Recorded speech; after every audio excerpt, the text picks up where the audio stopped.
Once upon a time, in a faraway land, there lived a mysterious woman named Gavrilac. Some said she was a witch. Her hair was really black and curly, with one white strand at the front, and in her free time she liked to commune with nature. But her most remarkable characteristic was the eyes, of a blue like a piece of ice and with a special power to see the future of the person who crossed her path.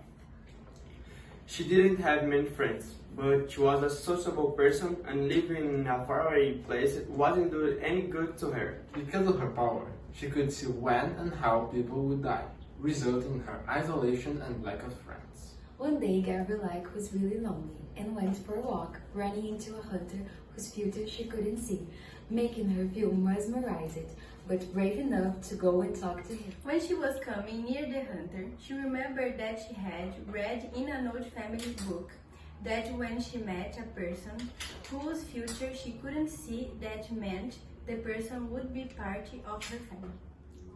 She decided to follow him, discovering that he lived in a village near her house. As she walked nearby, she found a book inside a tree with the cover saying Family History in Gold. And when she turned it over, there was a living picture of them as small kids holding the book. She opened it and saw her complete family tree inside.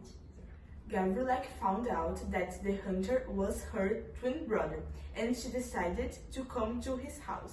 She knocked, the door opened itself, and she asked if there was anybody home. Nobody answered, so she entered and walked around the house, finding a basement.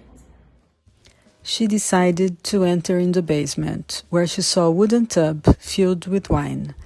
Then she went near the tub and drank a little, remembering her brother at that moment.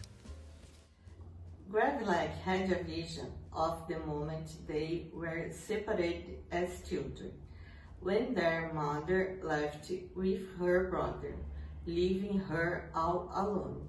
It was blurry, but when she could see an old woman coming closer in the vision, there was an explosion, and she fell next to the wooden tub, noticing a couple running away from the house. Gavrilac decided to go after them, and seeing that it was the same old lady from her vision and the hunter, she wondered if they wanted to kill her or just to frighten her with explosion. She was afraid about what could happen to her, but they didn't look back, and she continued following them. They went to a house, and she came to talk to the hunter, who said their mother was inside with their cousin and aunt. The hunter told her that they had different powers, and they had behind in a tree house, because the townspeople were after them. Gavrilac asked them how they had recognized her and why they had exploded the bomb near her. Suddenly, an elf appeared saying that she had dropped the bomb by accident near Gavrilac because she was fighting the townspeople who were trying to catch them. The mom joined them outside and began explaining their story. She said that since they were born, their powers were too strong when they were together. The townspeople started to notice their strangeness and they felt threatened. So, when they came of age, the mother decided to separate them. Because she was raising them alone, she decided to take the weakest twin with her and gave them both a potion to forget their past. Gavrilac, being the most powerful, was left alone to fend for herself. When she heard that the townspeople were after her daughter, she came back, and now that they were reunited, they could find a peaceful place to live all together.